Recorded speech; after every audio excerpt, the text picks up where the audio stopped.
இத்தாச்சி தானே நில்லுன்னு சொன்ன.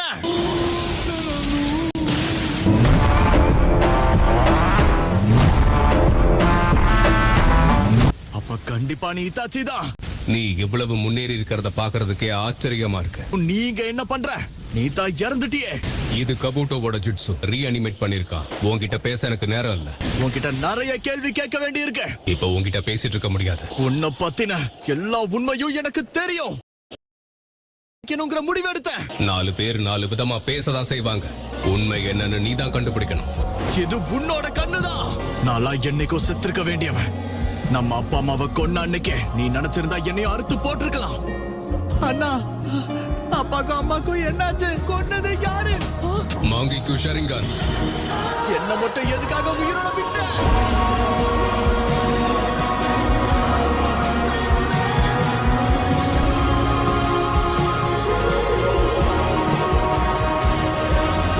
உண்மையிலேயே நீ எதுவும் தெரியாத அப்பாவி. இந்த துரோகத்துக்கு உனக்கும் சம்பந்தம் இல்லை. உனக்குள்ள வெறுப்பை விதைச்சு தேவையில்லாம உன்னை நானே ஒரு கெட்டவனாவும் ஒரு மோசமானவனாவும் மாத்திட்டேன். நீ சரியான பாதையை தேர்ந்தெடுக்கணும்னு மட்டும்தான் நான் மனசார விரும்புறேன். இப்ப நான் முழுசா இறந்துட்டேன். என்கிட்ட பேசி எந்த பயனும் இல்லை. இப்ப நீ செத்துட்டான்னு சொல்ற, இருந்தாலும் ஓடிக்கிட்டு தான் இருக்க. எனக்கு ஒரு முக்கியமான வேலை பாக்கி இருக்கு. ரீஅனிமேஷனை உடனே நிறுத்தி ஆகணும். சம்மனிங் ஜுட்சு, நீ கொஞ்சம் இங்கேயே இரு. இங்கதான் இருக்கியா? இதால என்ன தடுக்க முடியாது.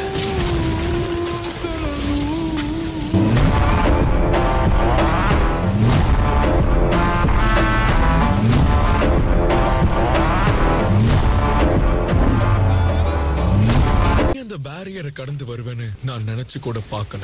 நீ என்ன கண்ட்ரோல்ல வச்சிருந்தப்பவே உன் சக்கரா எந்த புள்ளியில இருந்து வருதுன்னு நான் கண்டுபிடிச்சிட்டேன். இதை அடுத்த முறை ஞாபகம் வச்சுக்க நீயே இருக்க மாட்டேன்.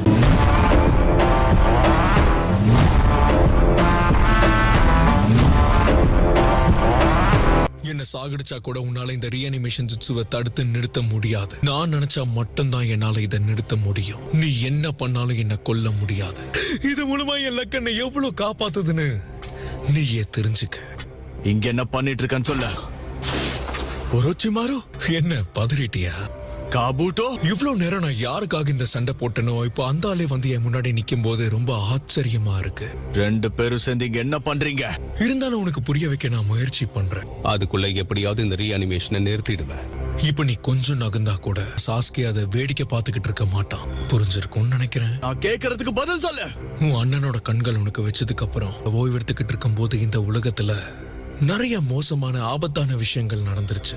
திட்டப்படி டோபி போற தொடங்கிட்டானா? உனக்கும் தெரிஞ்சிருக்கு.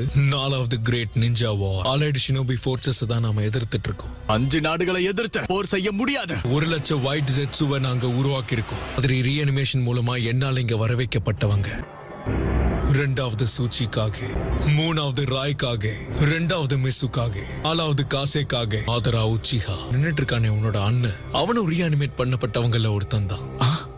கேட்கவே ஆச்சரியமா இருக்கா? இந்த மொத்த திட்டத்தையும் மாதரா உச்சிஹா தான் போட்டான். நீ சொல்ற எதுவும் புரியல.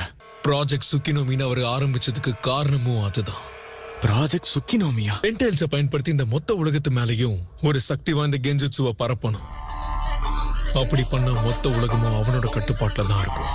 ஆனா அது நிறைவேற 9 டெய்ல்ஸும் 8 டெய்ல்ஸும் தேவைப்படும். அது ரெண்டுத்தையும் அடையறதுக்காக தான் இப்ப மாதரா அங்க யுத்த பூமியில ஒரு பெரிய போரே செஞ்சுட்டு இருக்கான்.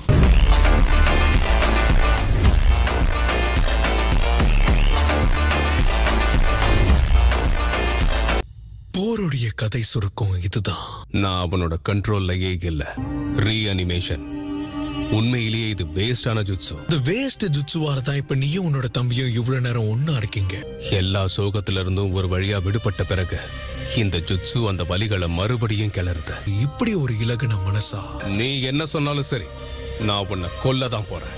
ஹே சாஸ்கே, உச்சிஹா கிளான் அழிஞ்சதுக்கு முக்கிய காரணமான உன் அண்ணனை நீ தான் கொல்லணும். இதுக்கு மேல அவன் இங்க இருந்தா எனக்கும் உனக்கும் நம்ம 2 பேருக்கும் ஆபத்து தான். நம்ம 2 பேரும் ஒன்னா சேர்ந்து உன் அண்ணனான இந்த இட்டாச்சிய துடிக்க துடிக்க கொல்லலாம். சரி, அப்ப சொல்லு, இப்போ நீ யாரு பக்கம் நிக்கிற? அவன் உனக்கும் எதிரிதானா? அது உண்மைதான். முதல்ல அவனை எப்படியாவது அடிப்பணிய வைக்கணும். ஆனா கொன்னுடாத. என்னோட சுக்கியோமியை பயன்படுத்தி அவனை சிறப்பிடிச்சு இதை எப்படி நிறுத்தணுங்கிறத அவனையே சொல்ல வைப்போம். அந்த ஜுட்சுவையும் நம்மால உடைக்க முடியும். நான் சொன்ன மாதிரி இந்த ஜுட்சுக்கு எந்த பலவீனமும் கிடையாது. எல்லா ஜுட்சுவுக்கும் கண்டிப்பா ஒரு பலவீனம் இருக்கு. அந்த மாதிரி இதோட பலவீனம் என்னன்னு தெரியுமா? அது வேற எதுவும் கிடையாது, நான் தான்.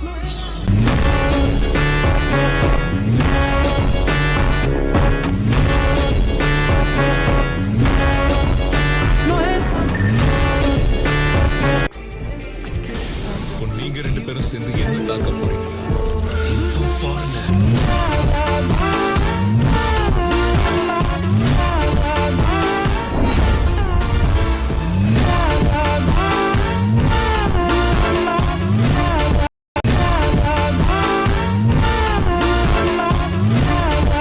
எப்பவுமே படிப்புன்னு இருக்கிற நான் அவ்வளவு சீக்கிரம் சண்டையில இறங்க மாட்டேன். இது கென்ஜூட்சுவை தகர்த்துறோம். நீங்க எவ்வளவு முயற்சி பண்ணாலும் என்ன தோக்கடிக்க முடியாது. இந்த இடத்துல ஏதாவது பொறி இருக்கவும் வாய்ப்பு இருக்கு. பொறி வைக்கிறதுக்கு நீங்க ரெண்டு பேரும் என்ன எளியா?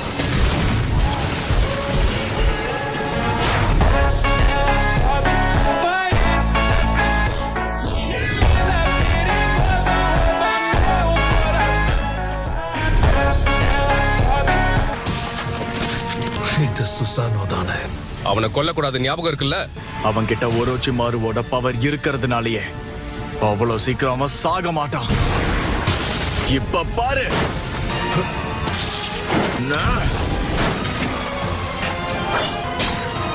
முதல்ல முகத்தை மறைச்ச, அப்புறம் உன்னோட மொத்த உடலையும் மறைச்சுக்கிட்ட. தப்பிக்கிறதுக்காக உடம்ப உருக்கிட்டியா? ரோச்சிமாரு மட்டும் இதெல்லாம் உனக்கு சொல்லி கொடுக்கலன்னா நீ ஒரு வெத்து வேட்டுதான்.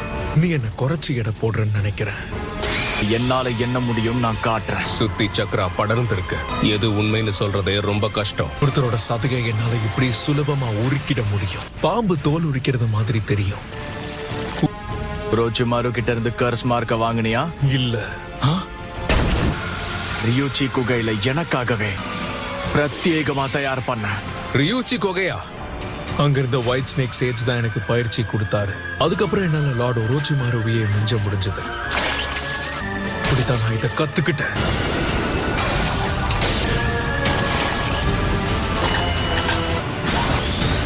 அவசரப்படாத.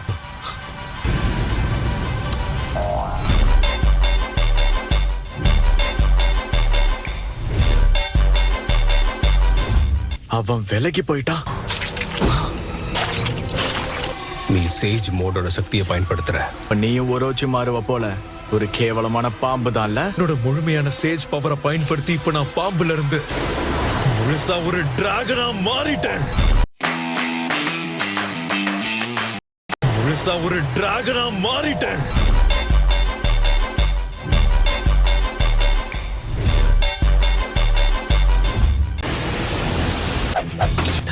White extreme attack.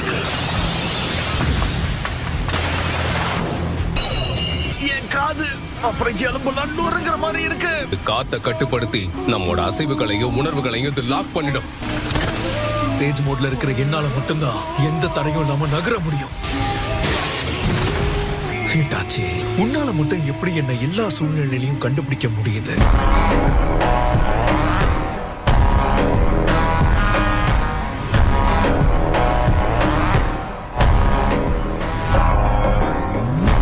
என் சக்கரா எங்க இருக்குங்கிறத நீ கணிச்சிட்டியோ? உன்னோட குறிக்கோள் என்னங்கிறது எனக்கு ரொம்ப தெளிவா தெரியும். அதை பாதுகாக்கிறதுக்கு மட்டும் என்னால நகர முடியும்.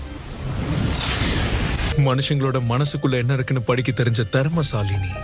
இதனாலதான் நீ சாகிறதுக்கு முன்னாடி எல்லாரையுமே உன்னால சுலபமா நீ கெட்டவன்னு நம்ப வைக்க முடிஞ்சது. நீ தயாரா?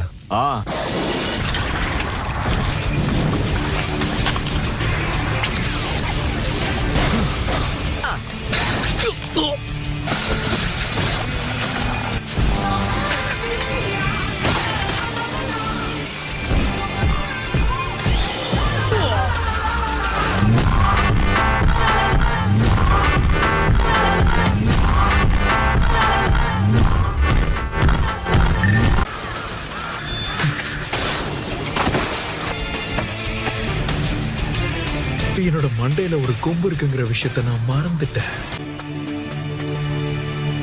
எனக்கு ஒரு சிரிப்பா வருது. இப்ப நீங்க ரெண்டு பேருமே பாக்குறதுக்கு நண்பர்கள் மாதிரி ஒற்றுமையா இருக்கீங்க. செத்து போன இவன் கிட்ட இவ்வளவு நாளா நீ என்ன கேட்கணும்னு நினைச்சிட்டு இருந்த? உண்மைய கேட்கணும். முழு நம்பிக்கை வரலன்னு தான் எனக்கு தோணுது. உன் அண்ணனை காயப்படுத்தின இந்த ஊரை முழுசா அழிக்கணுங்கிறது தானே உன்னோட திட்டமே. நீ கேள்விப்பட்ட எல்லா உண்மைகளும் இப்ப நடந்த உண்மைகளும் ஒண்ணுதானான்னு நீ தெரிஞ்சுக்க நினைக்கிற. உன்னோட அண்ணன் கண்டே பிடிக்காத அளவுக்கு பொய் சொல்றதுல கெட்டிக்கார. உண்மையை சொல்லணும்னா அதான் உன்னை உறுத்துது. பேசாம இட்டாச்சியோட முதுகுல குத்திட்டு என் கூட வந்து சேர்ந்து என்னால கடைசி வரைக்கும் உனக்கு ஒரு நல்ல அண்ணனா இருக்க முடியும். சாஸ்கே, அவன் பேச்சு கேட்காத. பொய் சொல்றதுல ரொம்ப திறமையானவன். இந்த ஊர் எனக்கு எவ்வளவு அவமானத்தையும் வலிகளையும் கொடுத்திருந்தாலும் நான் என்னைக்குமே இட்டாச்சி உச்சிஹா தான்.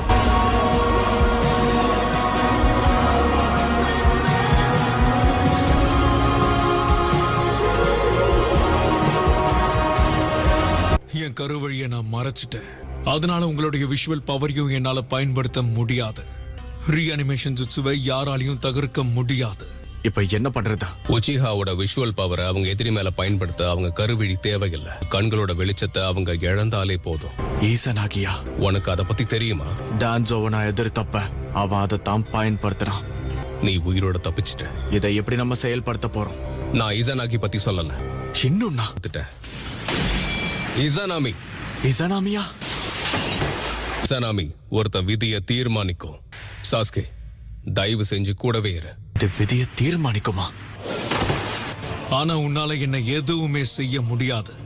Inorganic animation. இதாச்சி, இந்த ஜுட்சு உயிரில்லாத பொருட்களுக்கு உயிரை கொடுக்கும். எப்படி பயங்கரமா இருக்கா? ஆஸ்கேவை பாதுகாக்கிறங்கிற பேர்ல உன்னோட வேகத்தை குறைச்சுக்கிட்ட.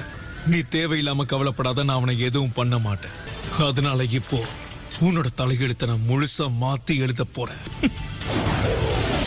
ஆமா தேராசு. இந்த வெப்பத்தை தாங்க முடியாம கற்கள் இயல்பு நிலைக்கு திரும்ப ஆரம்பிச்சிருச்சு. என்ன மன்னிச்சிரு கபூட்டோ.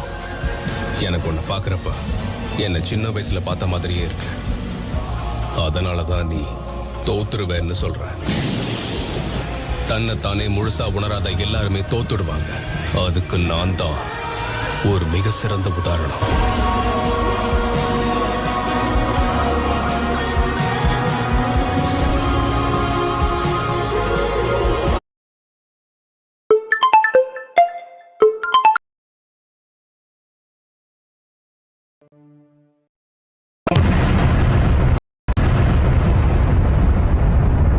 தேங்க்ஸ் ஃபார் வாட்சிங்.